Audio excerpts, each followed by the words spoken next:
Iya, sebenarnya kan apapun perkembangan itu kan pisaunya hampir selalu bermata dua. Ya. Begitu juga dengan perkembangan teknologi informasi kan. Terjadi demokratisasi informasi. Selalu ada pisau yang arahnya ke tempat yang lain. Betul, betul. Pisau bermata duanya itu kadang-kadang kalau kita salah pegang luka juga kita. Iya, benar. Dunia maya, terutama media sosial kan juga menampung orang-orang yang ingin menyembunyikan identitasnya. Dia tampil dalam kehidupan dunia maya itu tidak sebagai dirinya lagi, tapi sebagai anonimus, sebagai orang yang tak dikenal, ya. Atau bisa saja satu orang menjelma jadi 10 orang. Betul. Gitu. Dan di antara 10 orang ini dirinya sama dirinya sendiri juga bisa berkelahi nih. Untuk memperlihatkan ada perdebatan juga bisa seperti itu. Betul. Jadi banyak sekali informasi-informasi yang kemudian tidak lagi bisa dipertanggungjawabkan.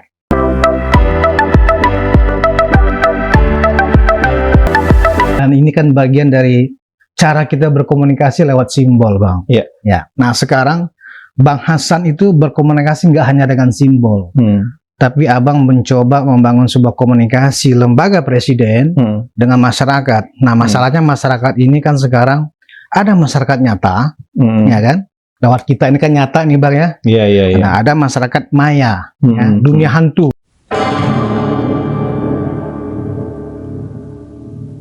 Kalau istilah Bang Hasan, berarti dunia sosial media. Nah, membangun sebuah strategi komunikasi di alam nyata mungkin kita semuanya paham, tapi di dunia maya ini yang susah. Nah, dengan peran Abang sekarang sebagai kepala komunikasi presiden, atau bahasa on air-nya itu atau bahasa brandingnya itu PCO, Bang ya. PCO, Presidential Communication Office. Nah, saya nggak akan mengulas tentang apa PCO itu, Bang. Nah, yang akan saya tanyakan pertama ke Abang, benar nggak sih, Bang, dunia maya itu sekarang problem di dalam kita membangun negara ini? Gimana, Bang? Iya, sebenarnya kan apapun perkembangan itu kan pisaunya hampir selalu bermata dua. Ya. Perkembangan kemajuan kota juga biasanya muncul kemakmuran, tapi di pinggir-pinggirnya juga kadang-kadang muncul kemiskinan. Jadi ada banyak hal yang bermata dua. Begitu juga dengan perkembangan teknologi informasi kan. Teknologi informasi ini berkembangnya itu positifnya banyak sekali. Makanya termasuk juga media sosial positifnya banyak sekali. Ini kan terjadi demokratisasi informasi. Jadi nggak dimonopoli oleh pihak tertentu lagi soal informasi. Semua orang bisa jadi sumber informasi. Di saat yang sama juga semua orang bisa mengakses informasi dengan kira-kira dengan kemampuan yang hampir sama juga. Nggak informasi yang asimetris gitu. Misalnya kalau misalnya informasi dikuasai oleh pihak tertentu saja kan informasinya asimetris. Bahkan sekarang informasi-informasi dari negara adidaya aja ada tandingannya gitu.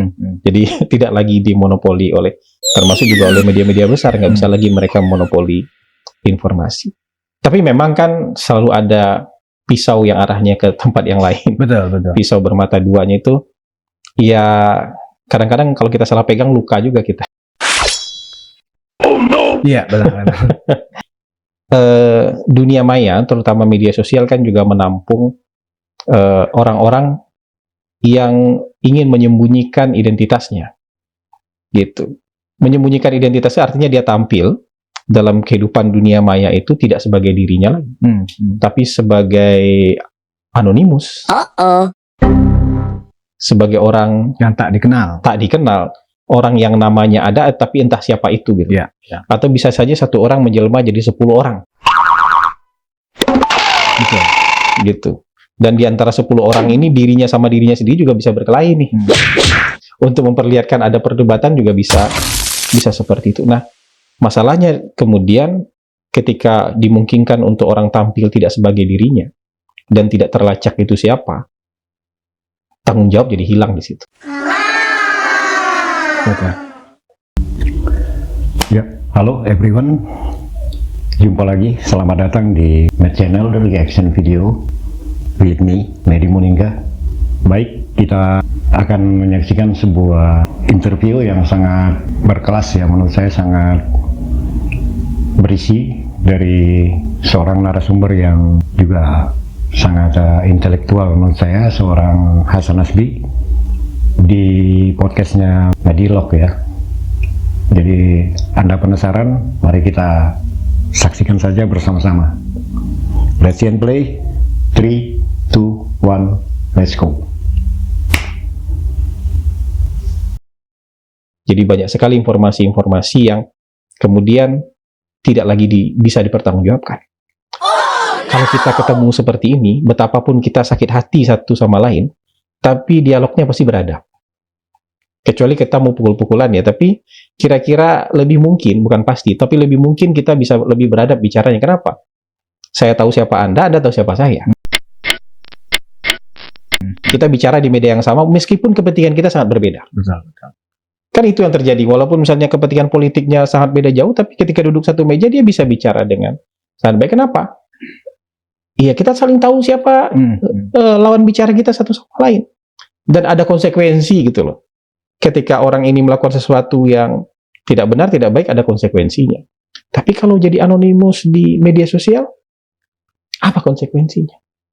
Bahkan banyak juga sekarang di media sosial tuh, dia pakai nama diri dia sendiri aja juga merasa lepas dari tanggung jawab. Kenapa? Berada di luar teritori negara dia.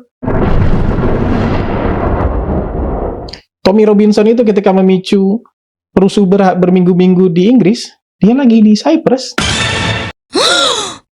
Kalaupun dia nggak lagi di Cyprus, dia hidupnya di Spanyol, menikmati segala macam fun internasional, tapi untuk jadi memunculkan kelompok radikal di negaranya sendiri. Berarti kantor abang ini, PCO ini memang punya strategi yang harusnya antara bagaimana menjelaskan di dunia maya, di dunia hantu ini, Bang, dengan di dunia nyata.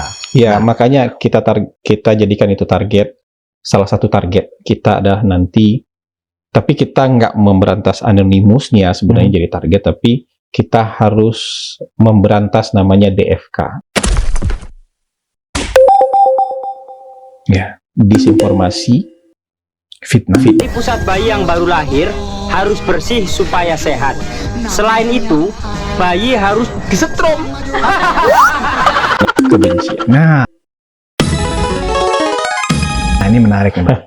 DFK ini saya juga DFK ini sangat itu salah satu excited KPI juga dengan istilah salah satu bahasan DFK. KPI kita itu. Ya. Nah, Bang, DFK itu secara nama, secara konsep itu menarik sekali, Bang. Ya kan? Karena memang musuh kita dalam menjaga persatuan itu memang disinformasi. Ya, fitnah dan kebencian. Ya, nah, wadahnya adalah dunia maya itu. Yang paling banyak di dunia nyata juga ada. Nah, tapi paling besar itu di dunia maya. Persentasenya jarang orang berselisih di dunia nyata karena disinformasi. Nah, Bang, Abang kan sebelumnya sebelum di kepala kantor komunikasi presiden ini kan dikenal sebagai orangnya Pak Jokowi, ya kan? Nah, belakangan gara-gara disinformasi di dunia maya ini, pada suatu podcast abang menjelaskan maksudnya, abang langsung dituduh, abang penjilat, ya kan? Abang ini juru bicara keluarga, bukan sebagai kepala kantor komunikasi. Sampai di sini apa tanggapan Bang Hasan? Kalau isunya soal keluarga Pak Jokowi, lama sekali kita nggak keluar untuk memberikan tanggapan. Kita baru keluar terakhir-terakhir karena buat kita, loh kok makin kemana-mana ya? Oh, no! Tidak fokus di isu yang sebenarnya, tapi sudah kemana-mana. Dan ini penuh DFK. Disinformasi, fitnah, kebencian. Makanya yang saya sampaikan itu kan untuk meluruskan DFK-nya. Kalau masalah hukumnya kasih ke penegak hukum dan memang bolanya sedang ada di penegak hukum. Tapi disinformasinya, luar biasa. Fitnahnya, kebenciannya, luar biasa. Dan menurut saya, ini bukan orang mau cari kebenaran ini. Enggak, ini mau zero sum game aja nih kayaknya. Mau salah satu binasa gitu. How dare you? Kalau nggak dia binasa, orang lain binasa gitu. Ini kan nggak sehat buat bangsa. Gitu. Apalagi sampai ada tendensi misalnya ujung-ujungnya kemudian apa? Misalnya Mas Gibran harus dianulir pelantikannya. Ya. Atau ada juga yang bilang nanti dilantik dulu, habis itu di-impeach. Loh, Anda mau apa? Kita mau bernegara baik-baik nih.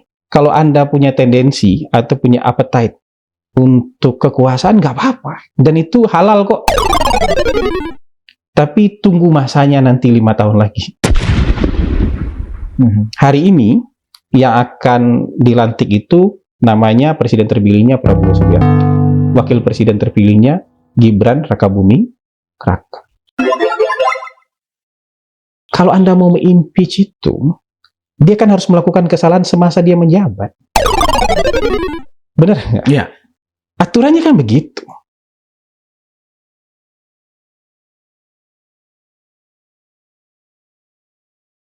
Ada kesalahan yang nggak bisa ditoleransi lagi, ada pelanggaran yang dibikin selama dia menjabat. Gitu. Kalau nggak ada urusan dengan selama dia masa menjabat, Anda mau impeach dari mana?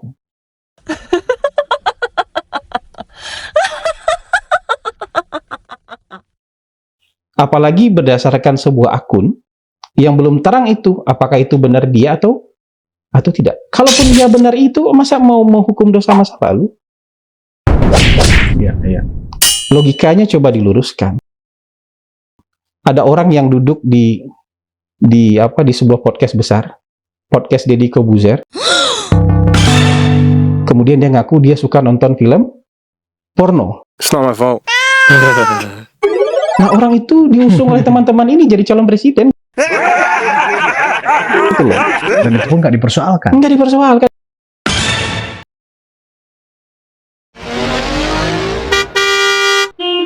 Kalau dia jadi presiden mau Anda impeach apa gimana? Kalau dia yang menang kan Jelas orangnya. logikanya ada pengakuan, logikanya harus lurus. Jadi kita tidak boleh sembarangan gitu. Begitu kita nggak suka sama orangnya, kita makan dengan logika setengah jalan atau setengah matang. Yang logika itu juga bisa menyeret kita sendiri. Jadi ini kan logika setengah matang. Saya nggak tersinggung itu dengan kalau saya disebut penjilat. Penjilat. Gini, penjilat itu. Saya mendukung capres tertentu. Abang mendukung capres tertentu.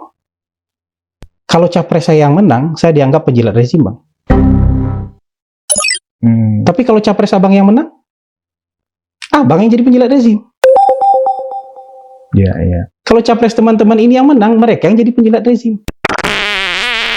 Excuse me. Hari ini mereka gagal aja jadi penjilat. Iya. Jadi untuk klasifikasi penjilat pun mereka nih strata paling bawah ini. Yeah. No. Gagal jadi penjilat. Jadi jangan gampang melabel orang untuk jadi penjilat. Kalau saya jadi penjilat rezim menurut mereka sekarang, kenapa? Karena kan calon saya menang. Ya. Kalau calon mereka yang menang, siapa yang jadi penjilat rezim? Mereka lah.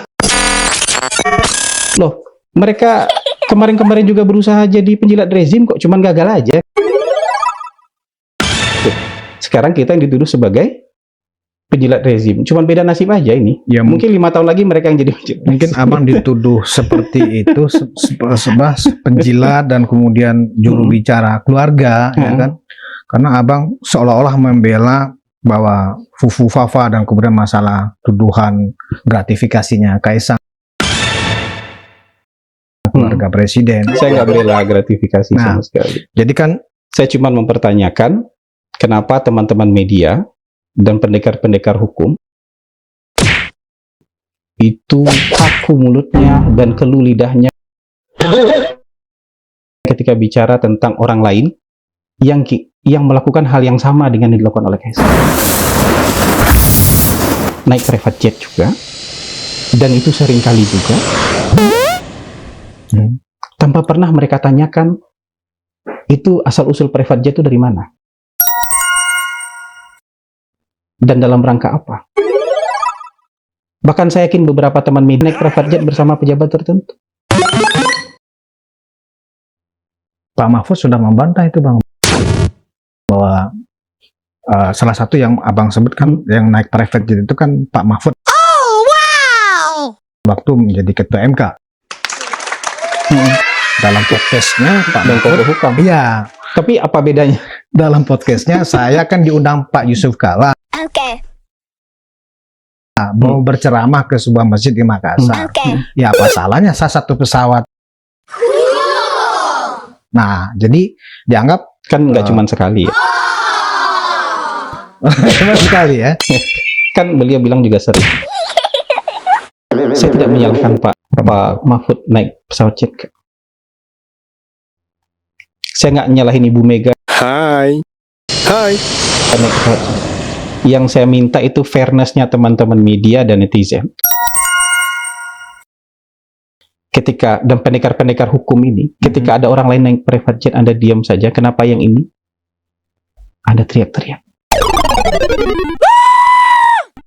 Kenapa untuk Kaisang Anda pakai samurai yang tajam sekali?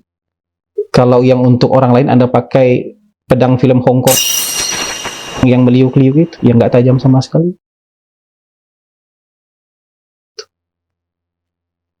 Fairness-nya di mana?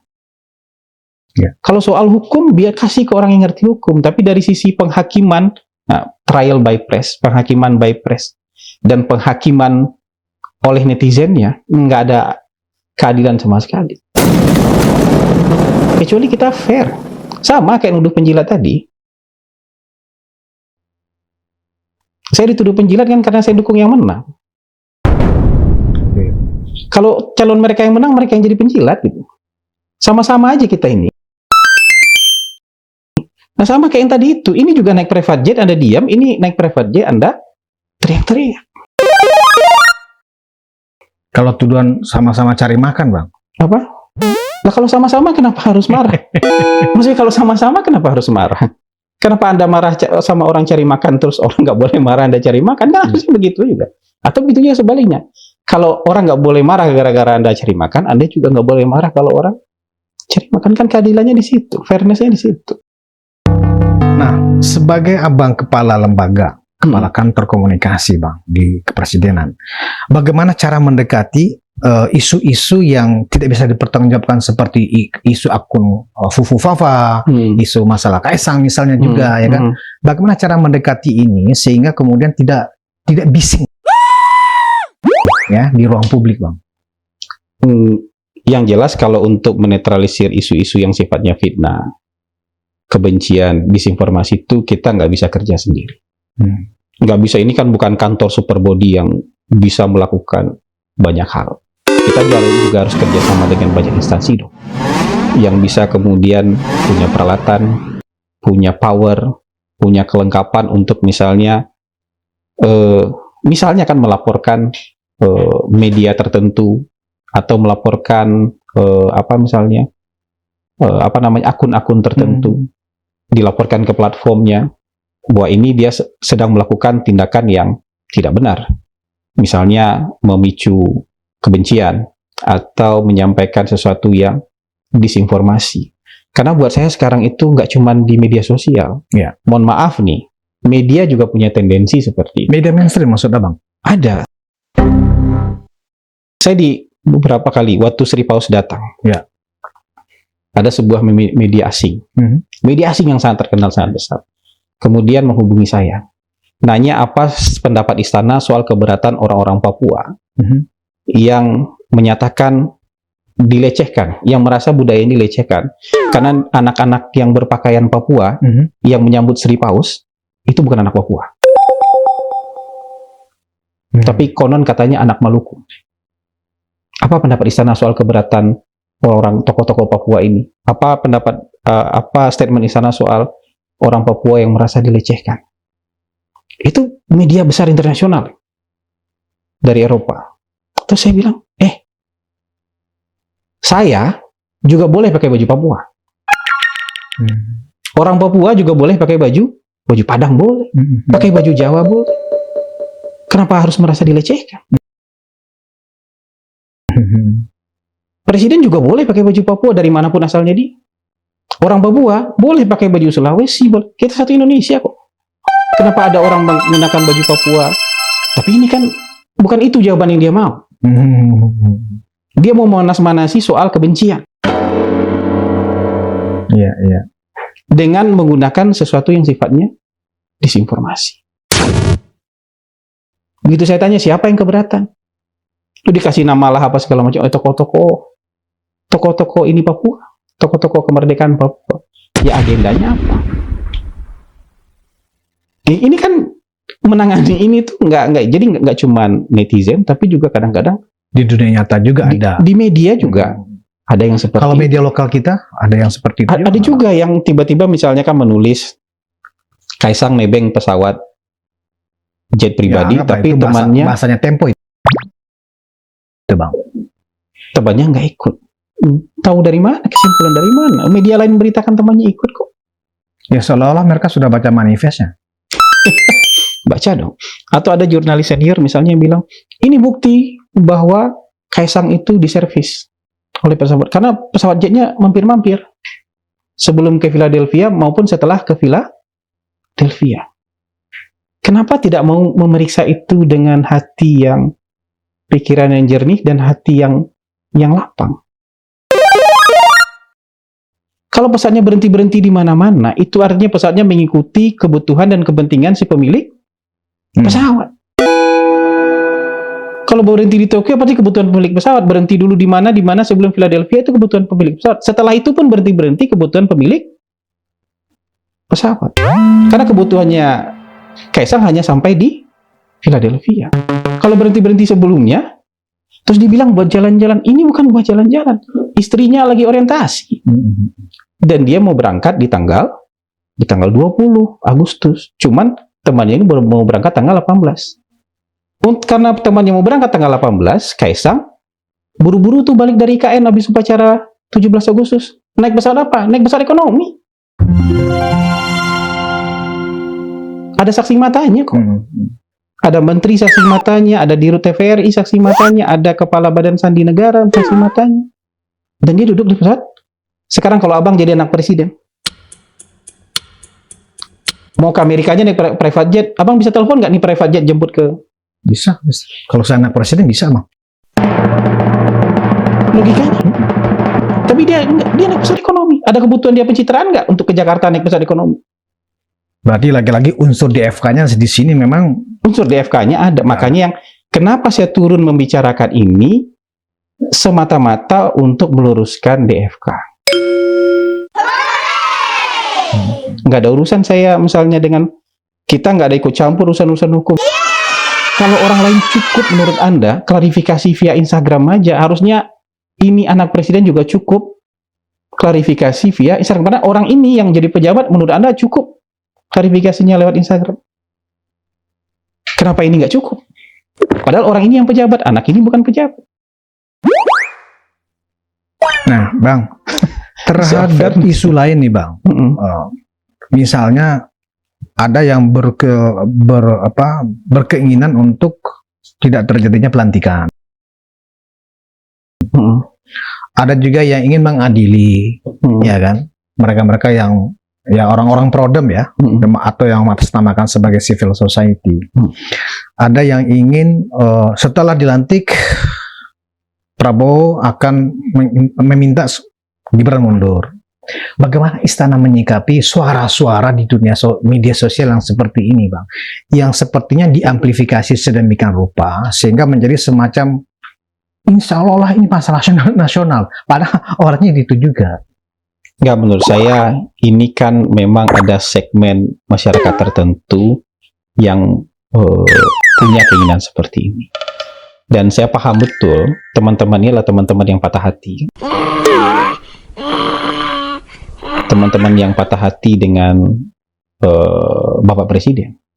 Karena dari antara 10 tahun kepemimpinan Pak Jokowi, 9 tahunnya mereka bersama Pak Jokowi. 1 tahun terakhir patah hati. dan mungkin patah hatinya belum betul-betul sembuh dan kemudian belum bisa move on. Tapi yang perlu saya sampaikan dari kejadian-kejadian ini jelas sekali bahwa ini patah hati. Bayangkan coba apa yang akan terjadi kalau misalnya proses transisi kekuasaan kita nggak smooth. Akan berulang-ulang terus. Akan berulang-ulang terus. Karena pernah ada berhasil satu, maka orang akan mengulang-ulangnya lagi. Makanya saya sebenarnya keberatan lah. Ada misalnya intelektual-intelektual yang kemudian sering banget tampil di TV. Senior kita juga di FISIP yang selalu mengglorifikasi revolusi Prancis. Dia bilang ini hak tertingginya masyarakat untuk melakukan sesuatu seperti revolusi Prancis. Louis dan Maria Antoinette mereka geletin. Dia terobsesi banget kayaknya menjadi Robespierre-nya Indonesia. Tapi itu kan cherry picking dalam sejarah. Dia nggak kasih tahu bahwa Robespierre ini, tokoh revolusi Prancis ini 1 tahun berikutnya juga digoletin oleh rakyatnya sendiri. Kenapa? Karena dia menaikkan rejim teror. Digoletin oleh rakyat. Kenapa? Lu pernah goletin satu orang nih, berikutnya ketika Anda dianggap nggak pantas sama masyarakat, Anda juga digoletin. Kan kalau sirkulasinya tidak normal, sirkulasinya tidak damai, orang akan cenderung memilih jalan tidak damai ini ketika mereka tidak puas. Makanya ketika Pak Harto diturunkan, habis itu Pak Habibie juga nggak boleh maju.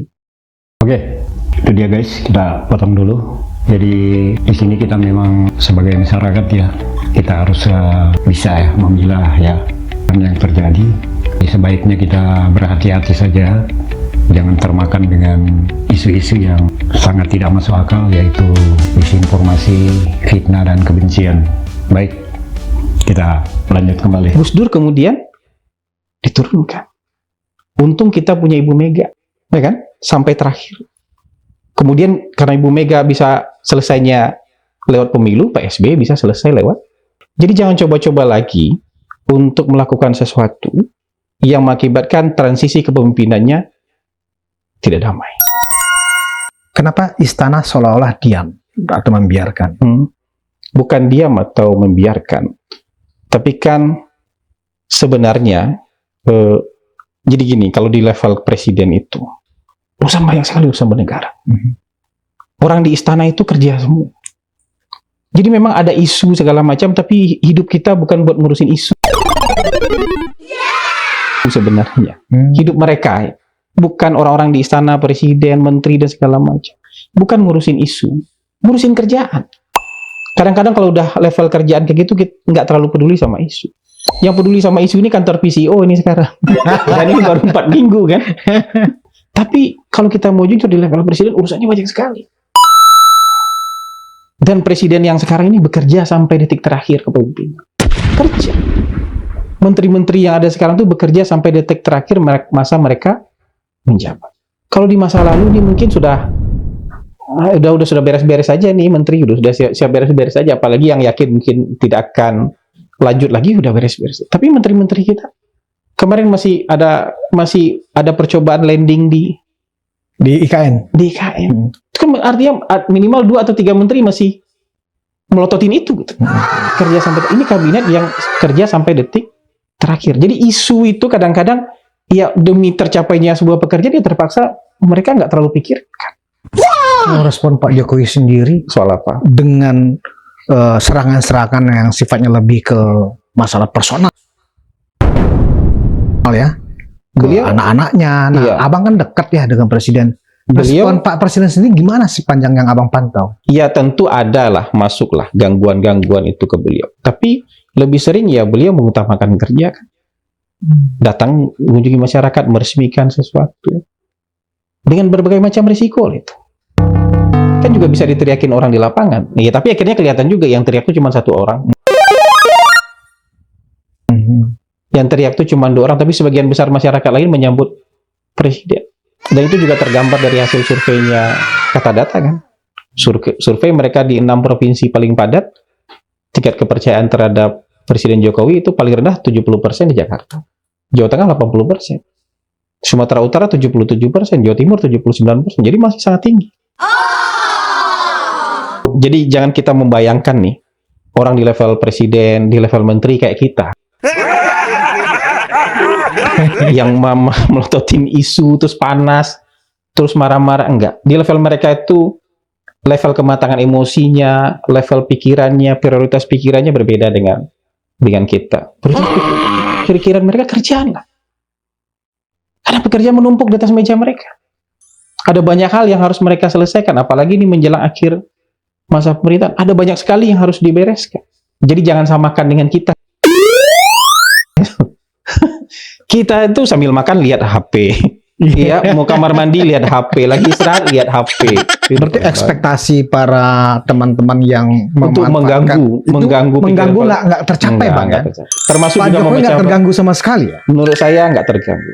Termasuk juga misalnya mengharapkan terjadinya perpisahan atau perpecahan antara Pak Prabowo dengan Pak Jokowi atau Pak Prabowo dengan Gibran. Menurut saya, Anda boleh cobalah. Tapi saya mau kasih tahu aja, ini pekerjaan yang sia-sia. Ya mungkin justru Anda makin sakit karena keinginan Anda nggak tercapai. Udah berteori begini, udah berkonspirasi begini, tapi hasil yang Anda inginkan ya akan tercapai kan? Ya level emosinya sudah beda di level itu. Anda mau menakar Pak Prabowo sama level emosinya dengan Anda? Enggak, beda jauh. Ini kalau mau fair-fairan aja nih. Jadi saya sadar bahwa di level ini, udah level pemimpin nasional ini, nggak bisa lagi kita attack emosi dan perasaan mereka sama kayak kita menakar emosi teman nongkrong kita. Yeah. Teman nongkrong kita minta rokok 1, kita ambil 2, bisa bertumbuh kita. Kan begitu. Iya. Cara melihat dunia, cara melihat masyarakat, cara melihat orang, itu beda. Buat Pak Prabowo, menurut saya ya, ini persoalan sangat kecil aja buat Pak Prabowo. Nah, ini penting nih. Kita membayangkan orang di level pemimpin nasional itu, jangan bayangkan kayak kita. Jangan bayangkan kayak kita ketika tetangga beli mobil baru, kita demam. Iya. Tetangga beli motor baru, ganti motor. Jangankan ganti motor, ganti pelek mobil. Kita yang demam. Oh no! Nggak kayak gitu. Levelnya sudah nggak kayak gitu. Kita, karena begini-begini aja kita ya nggak sampai kita di level itu, gitu aja. Kalau kita mau sampai di level itu ya emosi kita, perasaan kita juga harus beda, nggak sama dengan yang biasa-biasa ini gitu. Nah, sikap yang dilihatkan oleh mantan Menko Polhukam, Pak Mahfud, 4 tahun sebagai Menko-nya Pak Jokowi, kemudian setahun karena nyapres kemudian mengundurkan diri, tapi sekarang kemudian seolah-olah menyerang habis-habisan, ya, secara personal bahkan, itu menurut Bang Hasan anomali nggak sih? Semua orang di negara ini berhak punya sikap, termasuk juga bebas berbicara. Esensi demokrasi kan itu. Tapi harus bertanggung jawab. Bisa dipertanggungjawabkan. Termasuk juga mempertanggungjawabkan diri sendiri di depan publik.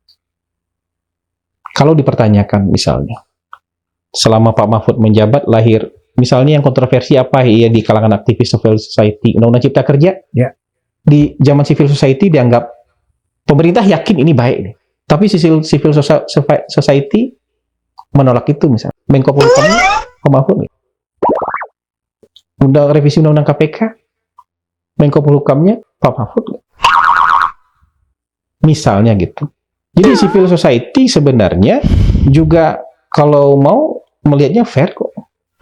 Yang kontroversi di zaman mereka juga Pak Mahfud ada di zaman itu kok. Pak Mahfud juga harusnya fair ke publik. Ada banyak hal yang dikritik juga misalnya Pak Mahfud ada kok. Walaupun kalau saya sih menganggap semua yang dibikin pemerintah kemarin itu memang buat kebutuhan masyarakat. Dan itu baik-baik aja. Tapi kan ini seolah-olah sekarang ada di barisan civil society nih. Salah aja semua yang ada di pemerintah. Iya. Gitu. Jadi menurut saya kita harus fair. Banyak hal-hal yang kita juga terlibat. Banyak hal-hal yang kita juga menjadi bagian itu di dalamnya. Jadi buat saya kalau kita yakin di masa itu, kita menjalankan itu demi kebaikan, harusnya hari ini kita juga yakin. Jangan gara-gara kita berpisah jalan, kemudian kita kalah, kemudian kita marah-marah. Seolah semua ini salahnya presiden. seolah 1 tahun terakhir Pak Jokowi sudah berubah drastis. Pak Jokowi menurut saya nggak ada perubahan apa-apa di diri beliau. Pak Jokowi yang sama 10 tahun yang lalu, Pak Jokowi 5 tahun lalu, Pak Jokowi juga seperti itu yang ada saat ini. Perbedaannya adalah Pak Jokowi mungkin berbeda dengan sebagian teman-temannya yang mungkin 10 tahun, yang mungkin 4 tahun bersama-sama beliau. Beda jalan. Ketika dia beda jalan, ada orang yang marah. Dan mungkin nih, Pak Mahfud juga mungkin belum move on. Mungkin. Belum move on. Mungkin. Jadi buat saya, Belum move on dari kekalahan ya Bang. saya nggak tahu lagi, belum move on aja. Kan bisa juga patah hati. Gitu. Entah dari apa itu. Ada keputusan-keputusan dia yang tidak tepat, mungkin iya. Tapi kalau kita timbang-timbang, ya, mana keputusan yang tepat, mana keputusan yang tidak tepat, pasti lebih banyak keputusan yang tepat. Karena kalau nggak sampai dia di titik itu. Makanya udah sampai di level itu, jangan sembarangan menghina orang.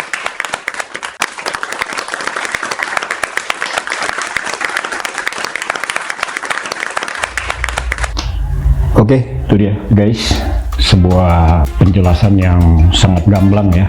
Kita mendapatkan sebuah informasi yang sangat berharga guys, karena ini narasumbernya bukan sembarang orang. Dia adalah seorang juru bicara kepresidenan ya, yang memang belum lama dibentuk ya, dan tentunya setiap kata per kata dari beliau ini tentunya sangat bisa dipertanggungjawabkan. Jadi intinya kita harus selalu berhati-hati dalam memilah ya berita-berita yang kita konsumsi tiap hari, terutama media sosial ya, sangat masif ya, dengan DFK ya, yaitu disinformasi, fitnah dan kebencian. Jadi poinnya ya memang kita harus hati-hati dalam bermedia sosial, dan terutama dalam menanggapi isu-isu dan berita-berita di seputar kita ya. Itu dia, terima kasih sudah bersama saya di Med Channel, bersama saya Medi Muningka. Ya, kita akhiri pertemuan kita ketemu lagi next time guys. Salam NKRI, Bravo Indonesiaku, and then God bless us. Thank you.